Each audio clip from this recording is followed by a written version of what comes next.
Senator Shumlin, what does this process say about the citizen legislature here in Vermont in terms of how citizens have close contact with their legislators and actually have a role in influencing big decisions like this? You know, we have the best democracy in the world. And the main reason that we have the best democracy in the world is that Vermonters care deeply about their state, they care about their natural resources, they care about each other, they care about their communities, and they care about our power sources. And you can't fool a Vermonter. And you know, it's interesting, Mr. Aber from Entergy yesterday had said one of the items or one of the parts of Vermont and Vermonters that he really can appreciate is our independence. And I think this clearly said how independent Vermonters are, because we've heard from them from the Northeast Kingdom down to Bennington, the Southeast up to the Northwest. And it was overwhelmingly, the message was not to relicense them when their time is up in 2012. So we heard from Vermonters, and I believe they spoke very clearly, and they showed their independence in doing so. I think from a national perspective, you know, the question is, what does this mean for other states? And I'm certainly intend to use my power as President of the Senate. I know that John will join me in his job as leader to ensure that we make ourselves accessible to other legislators, other governors, who want to understand better how they can empower their states to address the concerns that they might have about their aging nuclear power fleet, what it's doing to their families, to their communities. So there is a national message in this action today. We are not the only state in the country that operates under the United States Constitution. The other 49 states get the benefit of that Constitution too. We're not the only state in the country that has a transparent democracy based upon a similar constitution.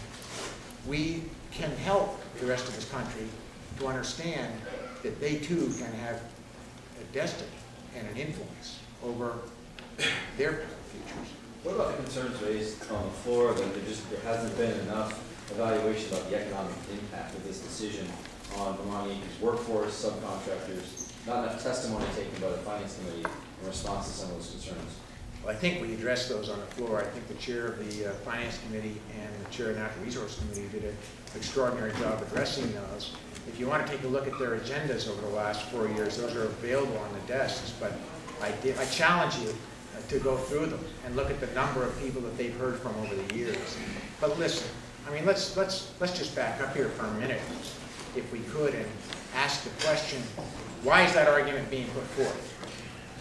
What happened to the other arguments? The first argument was, when I came into this building 3 years ago, wow, we got to relicense the plant because the power is so cheap. Second argument was, we found out that wasn't true. Second argument was, wow, we got to keep running this old plant because it's so safe. Well, it's so reliable. Well, the reliability seems to be having a few hiccups. You know, the next one was, you know, how could you possibly not? I mean, you know, this plant would never have any negative environmental impact. It never has. Well, now we got tritium and cobalt kind of rolling around in the county where I was born and raised, and we're a little bit upset about it. So all of those arguments are gone. What do you have left? The only thing they have left is process. Shumlin's running for governor, and his vote doesn't mean it. Now, if you believe that those were any of those were our motives, write the story. You know, one of the other things interesting, Shay, is the fact that, and we've said this before, that there was a lot of smoke and mirrors going on within the last week. Everyone, some of the folks that were supporting Yankee were looking for everything they could throw in our way to try to stop us this year from taking this vote. And as you saw, the final vote, there were some of our senators or colleagues who were also arguing, making those same arguments earlier when we were talking about the other amendments. They changed their votes, and they said, they sided with us in saying that, listen, we have the testimony that's before us now, the information that we have, using our own common sense, tells us that it is not in Vermont's best interest to relicense this plant in 2012. I just want to add one thing to that, Shay, because I was amused, now that it's over, I'll mention this, I didn't at the time, to listen to the press conference the day before yesterday that was organized by the Chamber of Commerce and others, where they said, and I want to paraphrase them, listen, why this rush to judgment? Why can't they use the same thoughtful, deliberative process that they used when they passed big bills like civil unions and marriage equality? Now, I don't know how many of you remember the argument against marriage equality, another courageous vote of this body, but the single argument was there had been no process, no testimony. Well, a year later, all of a sudden, that's the example of how to proceed. So, you know, when there are controversial votes and you got nothing else, that's the argument you use. And the other thing, too, is just bringing back to your point here, this being a citizen legislature, this is a very small building. Everyone has access to each one of the senators. You've seen it yourself. And it's amazing if any of the community, the businesses, or some of the folks that said they weren't heard and that they didn't know this vote was going to occur, that is totally astonishing to me in that there are people and their lobbyists and those people who work for them are in this building every day. And they certainly, in fact, actually, a lot of times know more than we do what's going to happen.